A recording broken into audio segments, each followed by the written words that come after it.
Hi, I'm Neil Hill, Yoda from the UK, flown over all the way from Wales to put Flex through a typical workout. Last year we analysed the areas which we felt were key areas that he needed to bring up, and for the last 6 months we formulated a workout which was going to target key areas of his back, specific areas which are going to tie everything in from lower, middle and upper back and give him a more three-dimensional look. We're going to get Flex to demonstrate these exercises now, and we'll talk you through the fundamental reasons why we're actually doing these basic movements. We're going back to the basics. We're going back to the days of Lee Haney, Dorian Yates, basic principle movements, instead of getting caught up with, machinery which is bringing you through angles which really is putting unnecessary stresses on joints. So Flex, let's hit the road. With this particular exercise, it's obviously a typical wide grip T-bar row. But what we've actually done this year as opposed to last year, we've actually widened his actual grip and emphasized more on the squeeze and the contraction as he comes up to the top part of the movement. Quite often people get caught up on the weight, and you could say, the likes of Ronnie Coleman, yeah, he can do 7, 8, 9, 10 plates. But you've also got to make sure for each individual that you keep the movement strict, lighten the load on his lower back and his erectors. From that, we go straight back onto the incline dumbbell row. This is a great contraction exercise that will really target your upper and lower back. Bring your chest up, lift up.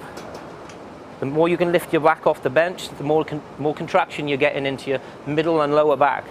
And whilst you start to fail, at the moment Flex is using a sort of wide stance with his hands. As you start to fail, if you bring your hands pointed inwards for your knuckles and then bring them up, lift your chest, good. You can squeeze out those extra few reps, and those extra few reps are the reps which are obviously going to bring more volume into the back area of the muscles. So now going straight into seated hammer row for maximum stress and tension, blood volumization through his outer, lower, middle and outer flare of his lat, squeezing at the top, stretching at the bottom. He performs anywhere between 15 and 20 reps on this set. As he drives through and pulls forward, he throws his chest out off the bench, which brings and ties in his lower back. We looked at his physique last year and we found that there was key areas that he was lacking. This exercise is going to be a focal point when he walks on stage at 4 weeks' time in Atlanta Pro. He's now going to show you straight arc pull downs.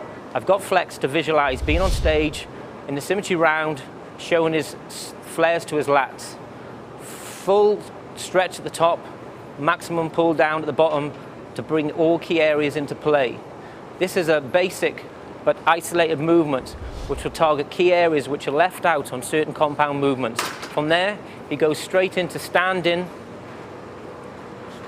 pull downs, arching his back and driving his chest forward. This gives maximum tension to his lower, middle, upper and outer lat for maximum depth and isolation. This is a great key area to target.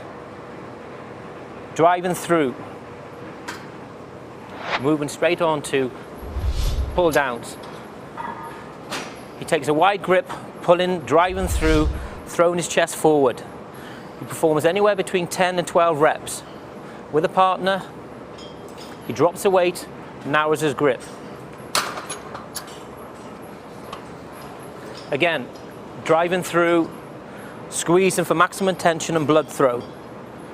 Again, 10 to 12 reps performed. Again, dropping the weight, going into a reverse grip, pull down.